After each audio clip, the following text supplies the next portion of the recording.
आज ये वक़्त आ गया है कि अमेरिका जो है, उसको इंडिया को ये कहना पड़ गया है कि वो रशिया के साथ एक डायरेक्ट डिस्कशन करे, ताकि रशिया जो है वो न्यूक्लियर का वेपन्स का इस्तेमाल ना करे। वहीं पर यूके की तरफ से जो है जेमी हंट, तो उनका ये कहना है कि India is next economic super power. अब ये जो एक डिस्कशन इंडिया के ऊपर एक एक डिपेंडेंस अमेरिका डाल रहा है। इस वक्त अगर हम देखते हैं पूरी दुनिया में सर ग्रोथ रेट अमेरिका का, यूके का, यूरोप का डाउन है, लेकिन सिर्फ एक कंट्री है इंडिया। लेकिन इंडियंस बड़े स्मार्ट हैं। यूरोपियंस जो हैं वो रशियन प्रोडक्ट वाया वो पहले इंडिया आता है, इंडिया से रिफाइन होकर फिर जो है वो यूरोप जाता है।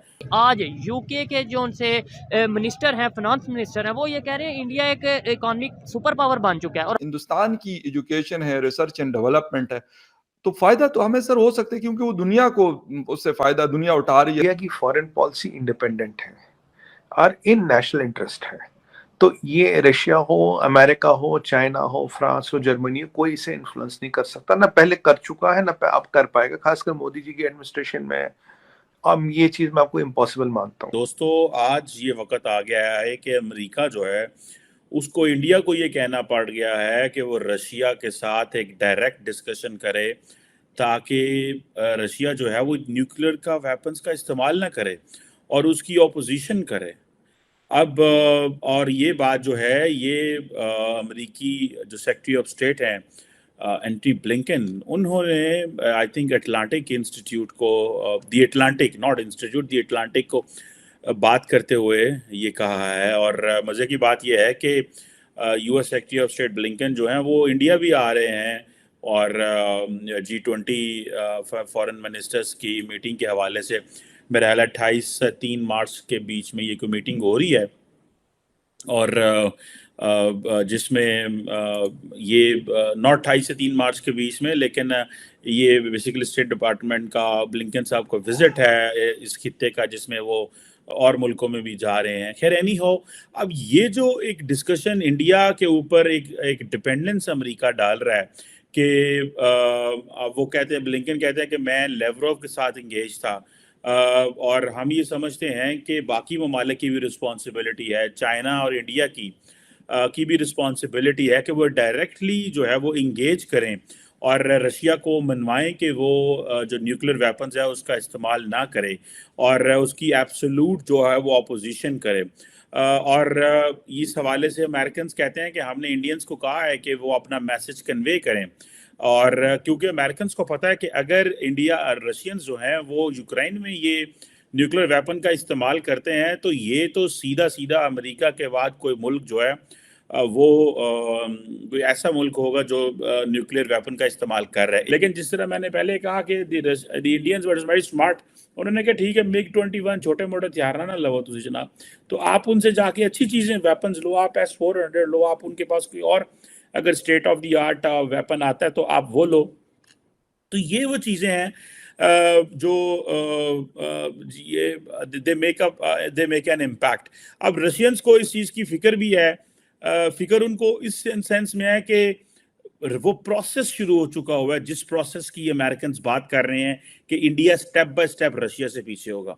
लेकिन इंडियंस बड़े स्मार्ट हैं, उन्होंने, आपको पता है रिसेंटली कितने बिलियन डॉलर्स का जो है वो तेल वहाँ से लेके, जैसे मैंने अगले दिन आपको एक डिस्कशन में कहा था, 400% इंडिया की इंपोर्ट बढ़ गई है, यानी कि कुछ 7.5 बिलियन डॉलर से कोई 37-38 अरब डॉलर की इंपोर्ट बढ़ गई हैं। तो आप इमेजिन करें, जो सारा तेल ही तेल है, और वो सारा तेल इंडियंस रिफाइन करके अमेरिका वो यूरोप भेजी जा रहे हैं, यूरोपियंस इंडियन तेल इस्तेमाल कर रहे हैं, वो रशियन तेल है। अब आप इमेजिन करें ना, मत मारी गई है। ये भी पाकिस्तान और इंडिया वाला हिसाब है कि पाकिस्तान जो है वो इंडिया के प्रोडक्ट दुबई से मंगवाता है, और यूरोपियंस जो हैं वो रशियन प्रोडक्ट वाया वो पहले इंडिया आता है, इंडिया से रिफाइन होकर फिर जो है वो यूरोप जाता है। तो आप इमेजिन करें कितना कॉस्टली और महंगा पड़ता है रशियन यूरोपियंस को इसलिए। लेकिन at the end of the day ज़रूरत भी है, क्योंकि इस चीज़ का जो ताल्लुक है वो आपकी उस चीज़ से नहीं है कि महंगा तेल कितना पड़ रहा है। इस चीज़ का ताल्लुक इस चीज़ से है कि वो this is how it is. आप इससे पीछे नहीं हट सकते, ये आप थोड़ी बिस्ती है। और जिस तरह कहते हैं ना बिस्ती होएगी साड़ी बड़ी, तो रशियन यूरोपियन समझते साड़ी बिस्ती। क्योंकि आईएमएफ ने एक और कंडीशन सामने रख दी है, उसने कहा है कि ये जो है ये कर लें फिर होता है। उनकी तरफ से भी कोई जो है ग्रीन सिग्नल नजर नहीं आ रहा। गो के कहा जा रहा है कि 99% हो गया, लेकिन वो जो 1% है वो अभी तक नहीं हुआ, यानी कि पैसे मिलना जो कि सबसे जरूरी है। अच्छा जी, एक और हम आपके सामने एक आखिरी खबर में रखती हूँ, और वो ये है कि जहां ये सब मसाइल हमें नजर आ रहे हैं, वहीं पर यूके की तरफ से जो है जेमी हंट, जो कि उन्होंने ये कहा है, वो हैं चांसलर ऑफ एक्सचेकर, वो क्योंकि इंडिया के विजिट पर और वहां पर G20 की जो फाइनेंस मिनिस्टर्स की कॉन्फ्रेंस थी उसमें उन्होंने शिरकत की, तो उनका ये कहना है कि India is next economic super power. एक तो हम कहते हैं ना सुपर पावर होने की बात की जा रही है, वो खुद ये कह रहे हैं और दुनिया जो है उनको कह रही है जनाब ये है जो है ये नेक्स्ट सुपर पावर है। लेकिन अब यूके की तरफ से ये कहा गया है कि India next economic super power है। अच्छा, नेक्स्ट नहीं है, बल्कि ये कहा गया है कि इंडिया इकोनॉमिक सुपर पावर है, और सुपर पावर बनने के लिए नेक्स्ट बोला जाता है। तो इकोनॉमी में तो सुपर पावर बन चुके हैं, ठीक है। अच्छा, इससे हम अग्री भी करते हैं जो कुछ हमें इस वक्त नजर आ रहा है।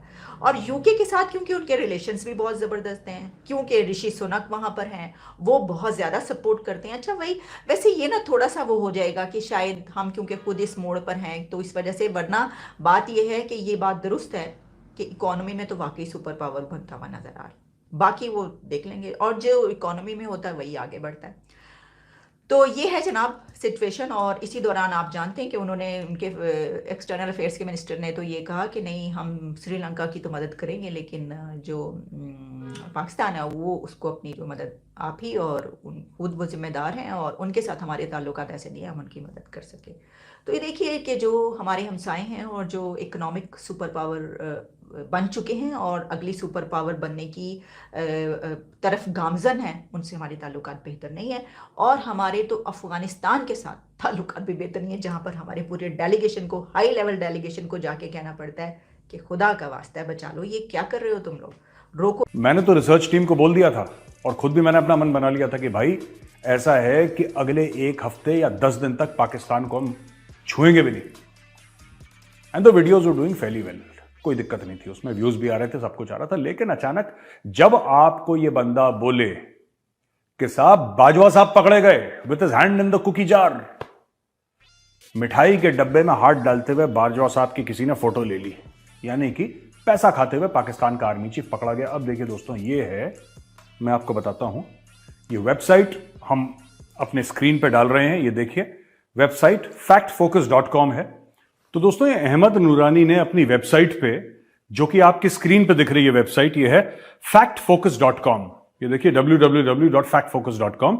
दोस्तों, अहमद नूरानी वही है जिसने लेफ्टिनेंट जनरल आसिम सलीम बाजवा, याद है वो पिज्जा वाला जनरल, वो पिज्जा वाले जनरल का जो पूरे दस्तावेज थे, जो पूरे डॉक्यूमेंट्स थे, इसी ने ये factfocus.com पे डाले थे।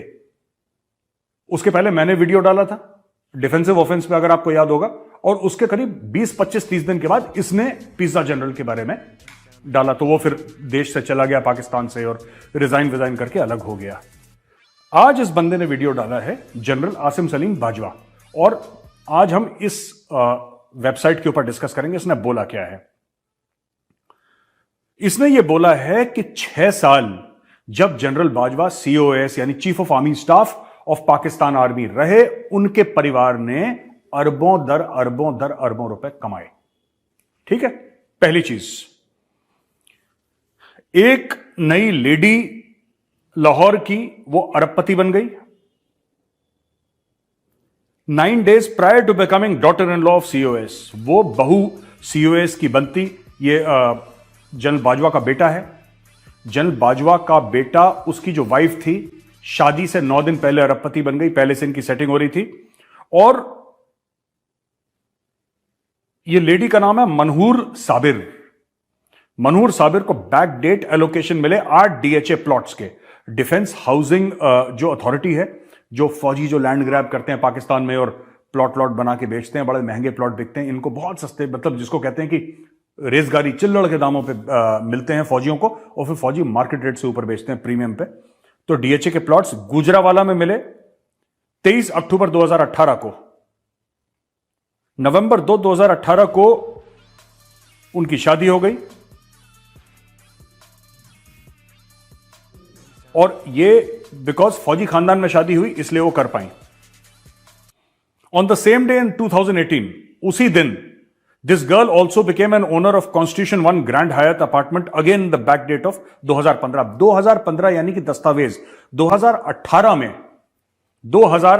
में ये जो लेडी थी मनहूर साबिर, जो कि बहू है और ये जनरल बाजवा की, चीफ ऑफ आर्मी स्टाफ की, इसको 2015 की तारीख से यानी कि 3 साल बैक डेट करके एक अपार्टमेंट मिला, कॉन्स्टिट्यूशन 1 ग्रैंड हायत अपार्टमेंट, जो कि काफी प्रीमियम, काफी लग्जरियस अपार्टमेंट माना जाता है।